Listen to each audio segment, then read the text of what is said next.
their creation story too dangerous to tell. Long, long ago, before the stars had names, and before the moon knew its light, there was only darkness. But this darkness was not empty. Hidden within it was a secret, a story so powerful, so dangerous, that only the bravest souls dared to whisper it. This is the story of how the world was made, not by gentle hands, but by a war of gods. In the beginning, there was the void. The void was not a place, not a thing, but the absence of all things. And yet, within it, something stirred. Two beings emerged from the nothingness. The first was Aelara, the weaver of light. She was radiant, her hair like strands of gold, her voice the sound of dawn. The second was Vorruk, the shaper of shadows. His form was vast and shifting, his eyes like pools of night, his voice a deep rumble like distant thunder. Aelara and Vorruk looked upon the emptiness and saw different things. Aelara dreamed of light, of warmth.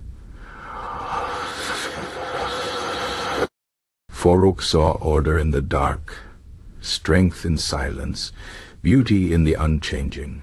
And so, they began to create. Aelara stretched out her hands, and where her fingers touched, stars burst into being.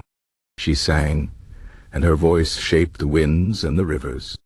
She wept with joy, and her tears became the first rains, filling the empty lands with seas. Vorruk watched, and where Aelara's light did not reach, he carved mountains from the dark. He breathed, and his breath became the deep caves and the endless deserts. He clenched his fists, and the earth trembled, forming valleys and chasms. For a time they worked side by side, but soon their visions clashed.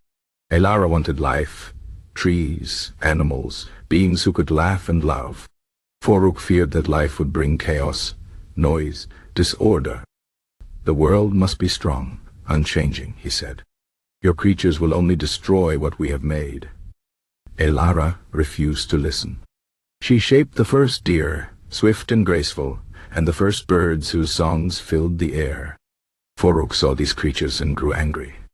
They will multiply, he said. They will consume everything.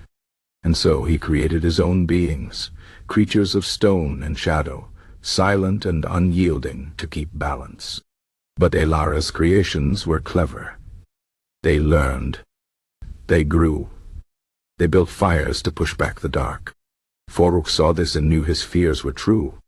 You have made them too powerful, he said. They will ruin the world. Aelara shook her head. They will learn. They will care for the world as I do. Vorruk did not believe her. He saw only ruin ahead. And so he made a terrible choice. He would unmake all that Aelara had done. He reached into the earth and called forth fire. Volcanoes erupted. The skies turned black. The creatures of light cried out in fear. Aelara could not let this happen. She raised her hands, and a shield of light covered the land. Vorruk's flames burned against it, but they could not pass. The two gods stood locked in battle, neither able to defeat the other. Then, from the shadows, a third voice spoke. It was neither light nor dark, but something older. You have forgotten, the voice said. You were never meant to rule. You were meant to create, together. Aelara and Vorruk turned. Before them stood the first one, the forgotten god who had slept since the dawn of time. The world is not yours to control, the first one said. It belongs to itself. Step back, or all will be lost. For the first time, Aelara and Vorruk saw the truth.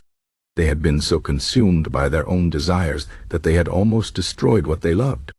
Shamed, they lowered their hands. The first one nodded.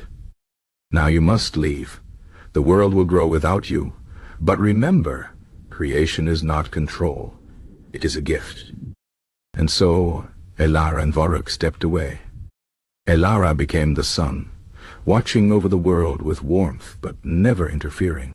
Vorruk became the night, a silent guardian, never touching the lives below. The world grew. The creatures of light and shadow learned to live together.